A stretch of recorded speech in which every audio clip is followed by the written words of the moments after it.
दिव्य और विकसित सृष्टि के लिए गर्भ संस्कार आवश्यक। श्री अरविंदो सोसाइटी ने महर्षि अरविंद के 153वें जयंती समारोह में गर्भ संस्कार विषय पर ग्रैंड होटल में संगोष्ठी का आयोजन किया।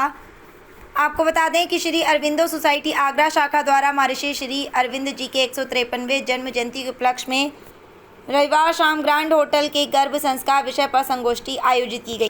संगोष्ठी की अध्यक्षता करते हुए डॉक्टर सुनीता गर्ग ने कहा कि दिव्य और विकसित सृष्टि के लिए गर्भ संस्कार बेहद आवश्यक है, क्योंकि बदलते युग में कृत्रिम बुद्धिमत्ता ने मनुष्य की मानसिकता को चुनौती दी है।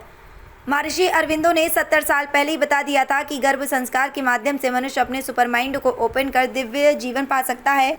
उन्होंने बताया कि श्री अरविंदो की शिक्षा और आदर्श के अनुरूप ही आगरा में खतैना रोड पर गर्भाधान संस्कार एवं मैटरनिटी होम तथा ग्वालियर रोड पर समग्र स्वास्थ्य केंद्र स्पिरिचुअल रिट्रीट तैयार किया गया है।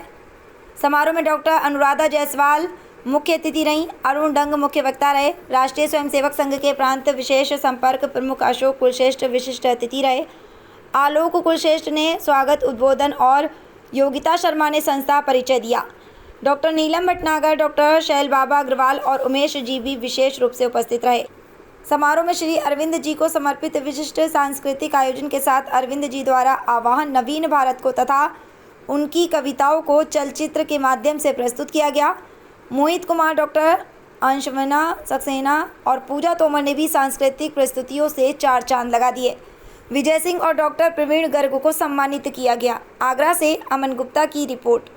अरविंदो जी की जयंती मनाई जाती है। उनका जन्म दिवस वैसे 15 अगस्त को होता है, लेकिन वो सेलिब्रेशन हो चुका है। अब उनके विचारों को यहाँ पर क्रियान्वित करने के लिए एक पूरी लोगों को बुलाया है जो उनके विचारों के प्रचारक भी हैं और उनके विचारों से सहमत भी हैं और उनके विचारों पे काफ़ी सालों से चल रहे हैं। और इस अरविंदो सोसाइटी को चलाने वाली हमारी डॉक्टर सुनीता गर्ग जी हैं, जो इस आगरा की हेड हैं और उनके निर्देशन में बहुत सारे हमारे जो लोग हैं जो इस अरविंदो जी के विचारों को क्रियान्वित करते हैं, योग के द्वारा करते हैं, कुछ सेवाएं देते हैं।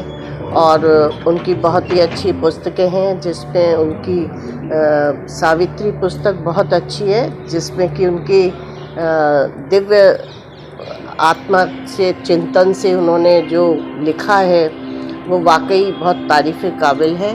और उसको मनाने के लिए काफ़ी प्रयास किए जाते हैं। सब लोग आते हैं यहाँ पर और उनके विचारों से सहमत भी होते हैं और करने की कोशिश करते हैं कि हम उनके मार्गदर्शन में जो उन्होंने बहुत सी पुस्तकें लिखी हैं उस पर चल के आगे अपना जीवन उत्तम बना सकें। अरविंद की 153वीं जयंती के उपलक्ष्य में हम आयोजन कर रहे हैं। ये तो श्री अरविंद का विचार था कि मानव अपनी जितनी संभावनाएं हैं मानव चेतना की वो पूरी एग्जिबिट नहीं कर रहे हैं, तो उसकी चेतना को हमको आर्टिफिशियल इंटेलिजेंस के टक्कर में इसकी चेतना को और ऊंचा उठाना ज़रूरी है, जिससे कि वो मानव जाति ऐसे उससे जीत पाए, है ना। तो इसीलिए गर्भ में ही बच्चे को गर्भाधान संस्कार करना ज़रूरी है। इसको प्री नेटल एजुकेशन कहते हैं। तो जिससे कि जो आत्माएं भारत पर उतरना चाहती हैं, उनको एक सशक्त गर्भ मिले और वो विश्व के लिए कार्य कर सकें, जिससे कि विश्व गुरु बनने की जो उन्होंने भविष्यवाणी की थी वो धरती पर कार्यान्वित हो।